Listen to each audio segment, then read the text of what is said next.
T'as-tu déjà eu l'impression de stagner dans ta vie, de tourner en rond dans ta routine, euh, d'être à l'aise, mais en même temps avec le sentiment qu'il te manque quelque chose?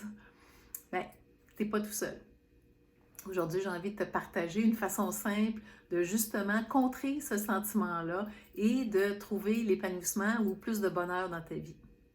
Je te partage aujourd'hui les résultats d'une étude de psychologie positive et les chercheurs ont intitulé l'étude Si tu te sens pas bien, sors de ta zone de confort.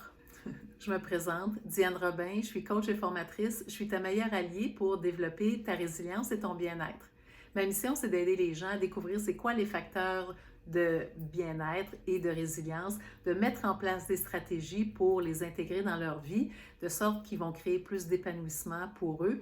Et en même temps, quand on s'épanouit individuellement, on contribue à la société qui, dans son ensemble, va s'épanouir. Je te partage aujourd'hui les résultats d'une étude qui est parue en 2023 où les chercheurs ont utilisé une intervention qu'ils ont appelée d'étirement comportemental ou on pourrait dire sortie de zone. Pour leur étude, ils ont réparti les participants en deux groupes. Donc, le premier groupe devait simplement noter les activités qu'ils faisaient, les activités habituelles. Et le deuxième groupe, c'est le groupe d'intervention à qui on a demandé d'essayer quelque chose de nouveau, d'aider quelqu'un d'une façon inhabituelle, de vraiment faire quelque chose qui ne leur ressemblait pas.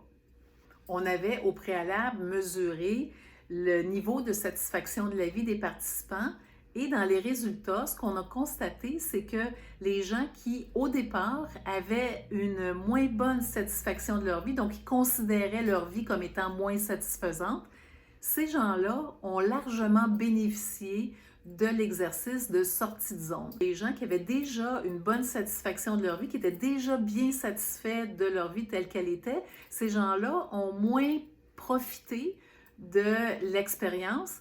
Et une des hypothèses, c'est que les gens qui sont satisfaits de leur vie ont une tendance naturelle à essayer des nouvelles choses, à sortir régulièrement de leur zone de confort. L'intervention a également eu un impact sur l'autonomie.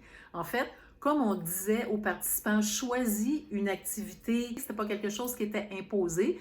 Donc, il y avait une plus grande motivation intrinsèque à passer à l'action et également un sentiment de sécurité parce que c'est pas quelque chose qu'on m'impose, que c'est comme genre tu vas aller faire un saut en bungee ou autre chose, mais c'est quelque chose que j'ai moi-même choisi, donc je me sens relativement en sécurité. Pourquoi est-ce que ça fonctionne, cette intervention-là?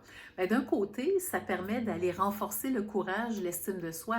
Quand on passe à l'action et qu'on réalise quelque chose qui nous rendait nerveux ou qui nous faisait peur, on se rend compte qu'on est capable de beaucoup plus que ce qu'on pensait, qu'on a plus de ressources qu'on pensait. Ça permet de développer davantage ce qu'on appelle un état d'esprit de croissance par rapport à un état d'esprit fixe. Donc, l'état d'esprit de croissance va être axé sur l'apprentissage, sur le développement de nouvelles compétences.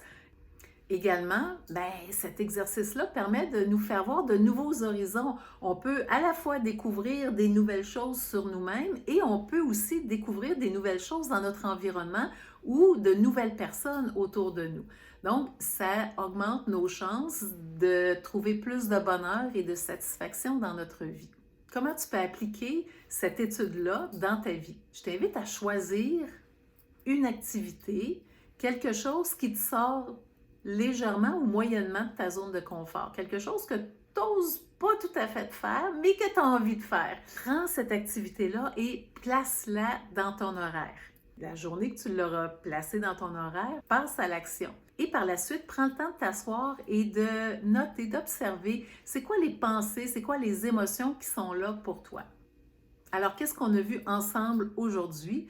On a vu un moyen efficace d'augmenter ton bien-être et c'est en sortant de ta zone de confort. Si tu es mal à l'aise dans ta vie, si tu n'es pas bien dans ta vie, sors de ta zone de confort. C'est le titre de cette étude-là que j'ai partagée avec toi aujourd'hui. Si tu as aimé la vidéo d'aujourd'hui, je t'invite à cliquer sur j'aime et à t'abonner pour obtenir les prochaines vidéos. Si tu veux aller plus loin, je t'invite à télécharger mon outil gratuit. Tu vas trouver le lien dans la description de la vidéo.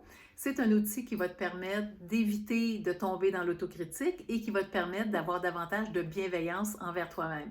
Et on sait que pour sortir de notre zone de confort, c'est pas notre critique qui va nous aider, mais c'est bien d'avoir de la bienveillance envers soi. Alors, je te dis merci d'avoir été là et à bientôt.